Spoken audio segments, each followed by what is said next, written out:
Sir Anand Mohan Yadav, welcome to Anand Yadav Pathshala. तो आज हम लोग क्या पढ़ने वाले हैं, तो आज हम लोग जानेंगे रिसोर्स प्लानिंग के बारे में। तो रिसोर्स प्लानिंग के बारे में तो हम पिछले वीडियो में डिस्कस कर चुके थे। तो आज जानेंगे रिसोर्स प्लानिंग इन इंडिया। माने रिसोर्स का प्लानिंग तो हम लोगों ने देख चुके थे, लेकिन आज हम लोग देखेंगे कि रिसोर्स प्लानिंग जो है इंडिया में कैसे किया जाता है, और इसी को ग्लोबल लेवल पे भी यही सारे रूल को अपनाए जाते हैं। सबसे पहले जो किए जाते हैं, यहाँ पे 3 स्टेप होते हैं। ये डायरेक्ट क्वेश्चन आते हैं, 3 step in resource planning in India. 3 number में आते हैं या 2 नंबर में भी आ सकते हैं। कहता है रिसोर्स प्लानिंग। कहता है रिसोर्स प्लानिंग के बारे में हम जान रहे थे कि इंडिया जो है एक डाइवर्स कंट्री है। डाइवर्स कंट्री कहने का मतलब है कि हर रिसोर्स हर स्टेट में नहीं पाया जाता। माने हर स्टेट में हर रिसोर्स नहीं पाया जाता, और कुछ ऐसे स्टेट भी है जिनके पास सेल्फ सफिशिएंट है अपने रिसोर्स में। लेकिन कुछ ऐसे भी स्टेट हैं इंडिया में जिनके पास रिसोर्स है, लेकिन वो उनके पास टेक्नोलॉजी नहीं है, तो उनको यूज नहीं कर पा रहे हैं। और कुछ ऐसे हैं जिनके पास रिसोर्स नहीं होने के कारण भी वो एक इकोनॉमिकली डेवलप कंट्री या स्टेट हैं। तो this call the balance resource planning at the national, state, regional and local level. तो रिसोर्स प्लानिंग इसलिए किया जाता है कि जो नेशन है, स्टेट है या रीजन है या लोकल लेवल पे सारे रिसोर्स को बैलेंस करके हर स्टेट को, मतलब जहाँ पे है और जहाँ पे नहीं है, उनको भी रिसोर्स का ज़रूरत है। ऐसा नहीं कि वाटर का आप एग्जांपल लेते हैं कि वाटर है, वाटर तो आप ही सिर्फ नहीं, वाटर तो हर स्टेट के लोग को ज़रूरत है।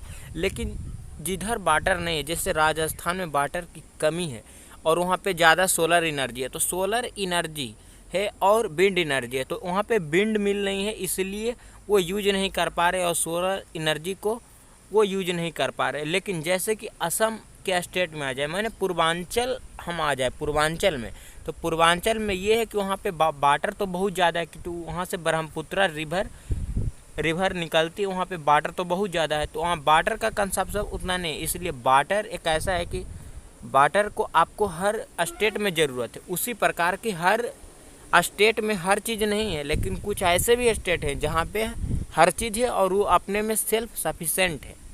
तो अब हम जानेंगे कि रिसोर्स प्लानिंग इंडिया, माने इंडिया में रिसोर्स प्लानिंग करने के लिए कौन कौन से स्टेप है जिनको हम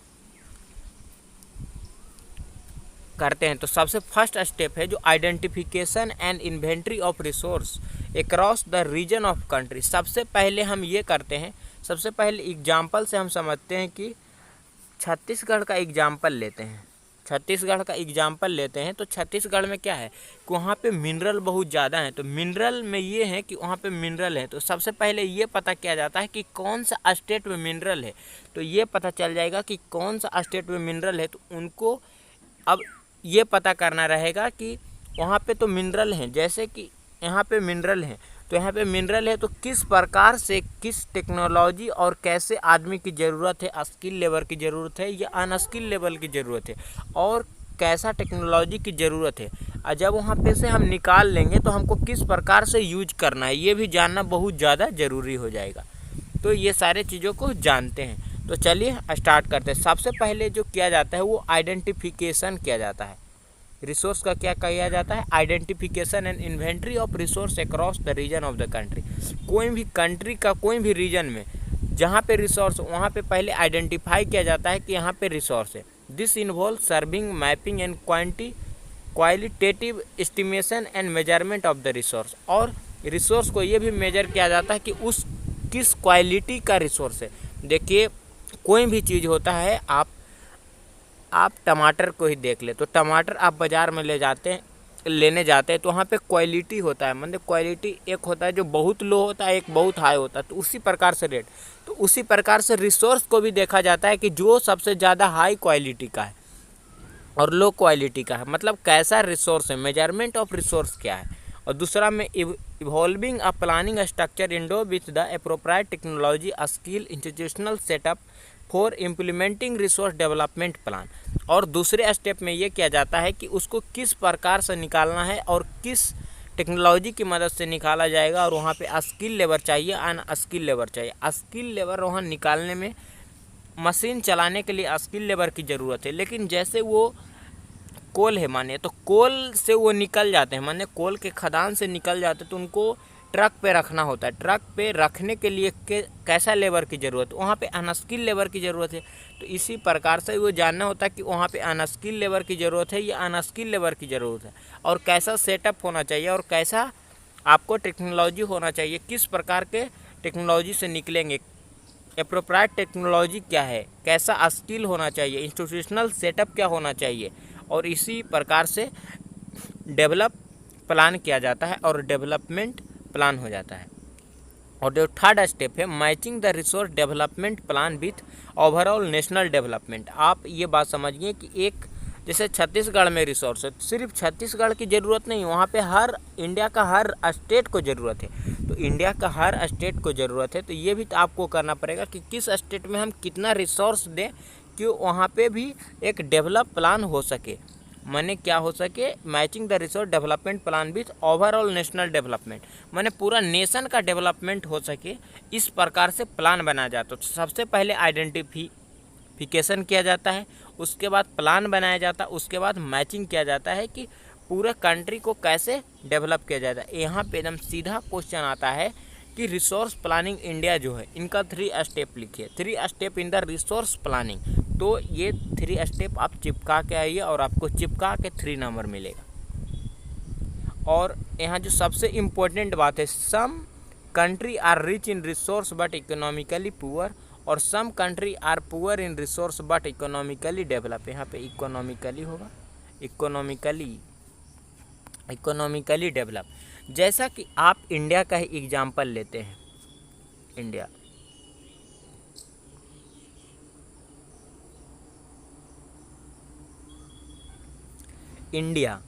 इंडिया सबसे पहले क्या कहा जाता था, इंडिया सबसे पहले ये कहा जाता था कि यहाँ पे सोने का चिड़िया है, मतलब यहाँ पे बहुत ज़्यादा क्या है, सोना है, तो इसको सबसे पहले सोने के चिड़िया कहा जाता। और आज कैसा हुआ, जब कॉलोनियल पीरियड का टाइम आया, जब हमारे पास ब्रिटिशर आए, तो हमारे पास रिसोर्स था पर मेरे पास टेक्नोलॉजी नहीं था। तो ब्रिटिश कैसे थे, ब्रिटिशर हमारे यहाँ आए और वहाँ पे हमारे यहाँ रूल किए, और वो क्या किए कि अपने टेक्नोलॉजी की मदद से क्या किए, को रिसोर्स को निकाले और अपने यहाँ ले चल गए। वो देखिए आज इंडिया कहाँ पे है और ब्रिटिश कहाँ पे है, माने ब्रिटेन जो कंट्री वो कहाँ पे, वो बहुत ज़्यादा आगे हैं और हम सब बहुत ज़्यादा कम है। और एक कंट्री का, और यूरोपियन कंट्री जितने उनके पास उतना भी टेक्नोलॉजी होने के कारण वहाँ पे रिसोर्स नहीं है, लेकिन मेरे पास रिसोर्स होने के कारण मैं बहुत ज़्यादा पीछे हूँ। लेकिन यूरोपियन कंट्री हैं, वहाँ पे सिर्फ टेक्नोलॉजी थे, इसीलिए बोला जाता some country are rich in resource. बहुत सारे कंट्री क्या हैं, रिसोर्स में तो बहुत ज़्यादा रिच हैं, लेकिन इकोनॉमिकली पुअर ही अभी इकोनॉमिकली उतना डेवलप नहीं। और जो सम कंट्री है पुअर इन रिसोर्स, उनके पास रिसोर्स बहुत ज़्यादा कम है, लेकिन वो क्या है, इकोनॉमिकली डेवलप है। तो इसी प्रकार से इंडिया है, इंडिया के पास क्या था, रिसोर्स था, लेकिन इकोनॉमिकली हम सब क्या थे, पुअर थे। लेकिन जैसे ब्रिटिशर, जो यूरोपियन कंट्री ज़्यादा है, वहाँ पे क्या है, रिसोर्स नहीं है, लेकिन वो सब क्या है, इकोनॉमिकली डेवलप हैं। और भी एक एग्जांपल लेते हैं आपका अफ्रीका का। अफ्रीका में बहुत ज़्यादा पाया जाता है सोना, सिल्वर, ये सब चीज़ पाए जाते हैं। और यूरोपियन कंट्री वहाँ पे जब आए तो अपने टेक्नोलॉजी की मदद से क्या किए, वहाँ पे भी रूल किए और वो डेवलप हो गए बहुत ज़्यादा। अब कंजर्वेशन ऑफ रिसोर्स, एक टॉपिक है कंजर्वेशन ऑफ रिसोर्स, मैंने रिसोर्स को हम किस प्रकार से बचा सकते हैं। तो resource are vital for any developmental activity, कहता है रिसोर्स को किसी भी डेवलपमेंटल एक्टिविटी को करने के लिए बहुत ज़्यादा रोल प्ले करता है। But irrational consumption consume and over utilization of resource में lead to socio economic and environmental problem. और एक अच्छे प्रकार से यूटिलाइजेशन नहीं हो पाता है, तो रिसोर्स का क्या हो जाता है, इन्वायरमेंट में प्रॉब्लम हो जाता है। टू ओवरकम दिस प्रॉब्लम, और इस प्रॉब्लम से निकलने के लिए रिसोर्स का कंजप्शन होना, resource consumption at various level is important, और रिसोर्स का कंजप्शन होना बहुत ज़्यादा ज़रूरी है। और इसी में एक स्टेटमेंट दिए हैं महात्मा गांधी।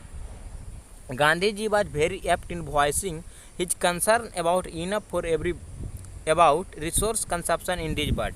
कहता गांधी जी कुछ वर्ड दिए हैं अपने वॉइस में। कहता Gandhi ji was very apt in voicing this his concern about resource consumption in this world. There is enough for everybody. There is enough for everybody need, but not anybody greed. आप need और grid में पिछले video में हम आपको बताए थे कि नीड और ग्रीड ये बहुत, इस वर्ड को समझना आपको बहुत ज़्यादा ज़रूरी है। नीड माने क्या होता है? नीड माने होता है ज़रूरत, और ग्रीड माने क्या होता है? लालच।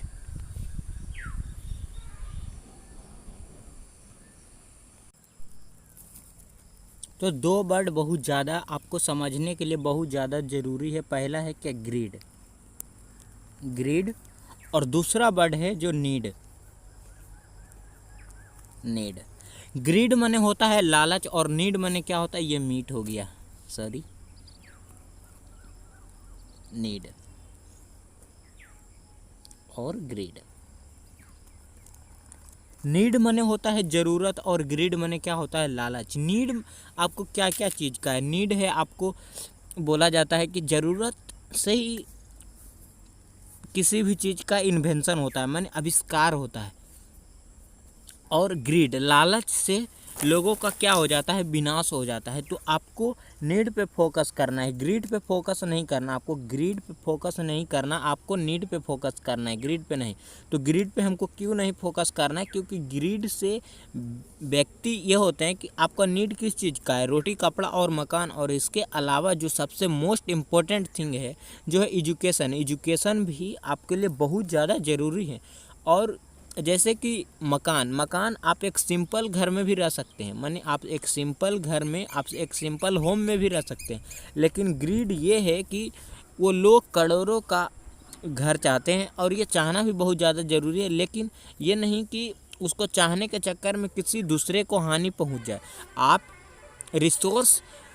रिसोर्स प्रॉब्लम में ये देखे थे कि इसी प्रकार से क्या होते हैं कि जो सोसाइटी होता है ये दो प्रकार से बढ़ जाता है। किस में? हैव और हैव नॉट।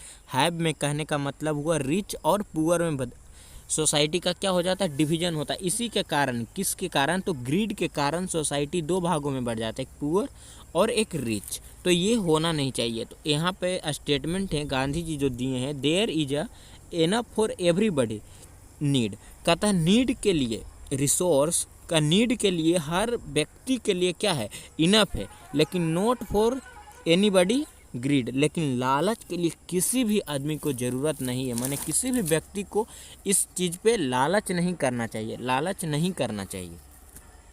और यहाँ पे आता है तो ये है कि मास प्रोडक्शन होना चाहिए, मास प्रोडक्शन होना चाहिए। माने आप लोग मास प्रोडक्शन करिए नहीं, ऐसा नहीं कि मास प्रोडक्शन करके आप एक ही व्यक्ति कंजप्शन उसे कर लें, ये नहीं होना चाहिए।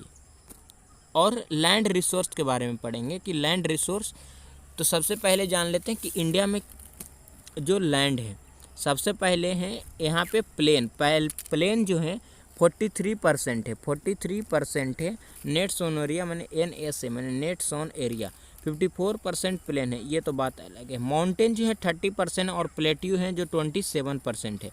तो यहाँ पे आपका डेटा तो नहीं पूछा जा सकता, लेकिन ये पूछा जाएगा जो प्लेन एरिया है, तो प्लेन एरिया में कौन कौन से फीचर हैं। तो मैंने प्लेन एरिया में क्या होता है, तो प्लेन एरिया में ये है कि आपके घर मैंने मकान बने हुए होते हैं। और माउंटेन का फीचर क्या है, तो माउंटेन से बहुत सारे रिवर निकलते हैं, तो रिवर से क्या होता है कि वहाँ पे और टूरिज्म भी देखा जाता है, मैंने टूरिज्म का भी वहाँ पे एक स्रोत बन जाता है। और प्लेट्यू में क्या होता है, मिनरल होता है। और प्लेट्यू का जो आकार होता है इस प्रकार होता है, मैंने टेबल लैंड की तरह होता है।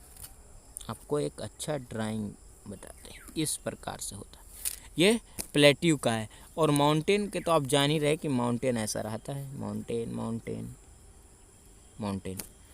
और प्लेन में आपको एग्रीकल्चरल एक्टिविटी को परफॉर्म किया जाता है, और आपका घर होते हैं रोड बनाए जाते हैं। ऐसा रोड माउंटेन पे भी बनाए जाते हैं, लेकिन माउंटेन पे बहुत ज़्यादा कम रोड बनाए जाते हैं। प्लेट्यू पे भी रोड बनाए जाते हैं, लेकिन जो प्लेन में है ये सबसे ज़्यादा फीचर किस चीज़ का है कि एग्रीकल्चर एक्टिविटी यहाँ पे परफॉर्म किए जाते हैं। और माउंटेन में टूरिज्म का डेवलप किया जाता है। टूरिज्म, माउंटेन से रिवर निकलती है बहुत सारे, और प्लेट्यू में मिनरल होते हैं। यहाँ पे बताया गया है प्लेन 43% क्या है प्लेन है, 30% क्या है माउंटेन है, और 27% क्या है प्लेट्यू है।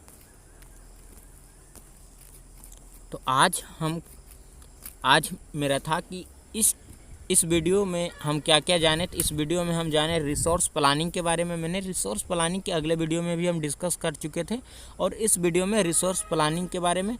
और रिसोर्स प्लानिंग इन इंडिया, माने इंडिया में किस प्रकार से रिसोर्स प्लानिंग किया जाता है, तो आपको एक बार रिकैप कर दे। सबसे पहले आइडेंटिफिकेशन किया जाता है, मैंने किस क्षेत्र में है, मैंने आइडेंटिफाई किया जाता है। उसके बाद मैपिंग किया जाता है कि मैंने किस प्रकार से है, मैंने किस स्ट्रक्चर से, मैंने स्ट्रक्चर प्लानिंग किया जाता है। और उसके बाद मैचिंग किया जाता है रिसोर्स का, कि जो ओवरऑल नेशन का डेवलपमेंट है वो कैसे हो पाएगा। और हम ये भी जाने कि कुछ कंट्री जो रिच हैं रिसोर्सेज में, लेकिन इकोनॉमिकली पुअर है, मैंने एक इकोनॉमिकली उतना डेवलप नहीं, और जो कुछ कंट्री हैं ऐसे जो पुअर रिसोर्स हैं लेकिन इकोनॉमिकली डेवलप हैं। और उसके बाद हम ये देखें कि रिसोर्स का हम कंजर्वेशन कैसे कर सकते हैं, मैंने रिसोर्स को हम बचा कैसे सकते हैं। और लैंड रिसोर्स के बारे में पढ़ें कि लैंड भी एक ऐसा रिसोर्स है, और लैंड एक फिनाइट रिसोर्स है। फिनाइट मैग्नीट्यूड कहने का मतलब क्या होता है, फिनाइट मैग्नीट्यूड कहने का मतलब क्या होता है। तो लैंड का फिनाइट मैग्नीट्यूड कहने का मतलब ये हुआ आपको,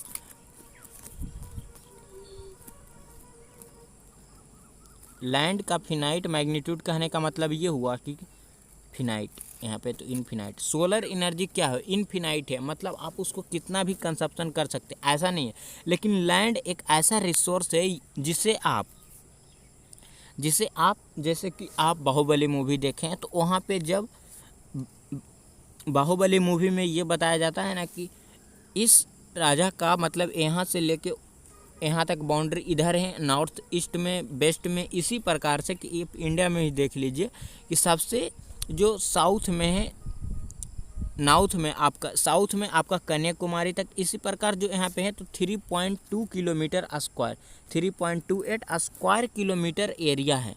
तो इतना ही एरिया, ऐसा नहीं कि एरिया आपका जो लैंड का एरिया है ये बढ़ेगा, इसी में भी आपको क्या करना है, इतना ही लैंड में आपको क्या करना है, एग्रीकल्चर एक्टिविटी परफॉर्म कर, आपका घर भी बनाना है, आपका क्या करना है, रोड भी बनाना है, और कंस्ट्रक्शन का भी काम करना है, और आपका क्या है, इंडस्ट्री भी सेटअप करना है। वो लैंड आपका बढ़ेगा नहीं, लेकिन ये नहीं कि दिन दिन बढ़ता जाएगा लैंड, ऐसा बात नहीं। लेकिन सोलर एनर्जी है कि सोलर एनर्जी बहुत है, आप उसका इन्फिनाइट है, आप उसे कितना भी खर्च कर सकते हैं।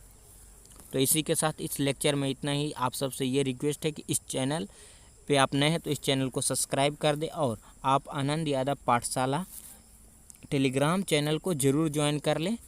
वहाँ पे आपका जितना भी यहाँ पे पीपीटी फॉर्म में होता है, तो वहाँ पे आपका पीडीएफ के फॉर्म में हो जाता है, और भी इम्पोर्टेंट इन्फॉर्मेशन आपको टेलीग्राम चैनल पे दे दिया जाता है। इसलिए आप टेलीग्राम चैनल को ज़रूर ज्वाइन करें, और ज़्यादा से ज़्यादा इस वीडियो को अपने दोस्तों में फैलाएं, शेयर करें अपने फैमिली, और जितने भी आपके दोस्त हैं सारे दोस्तों को शेयर करें video. Thank you for watching this video. जय हिंद।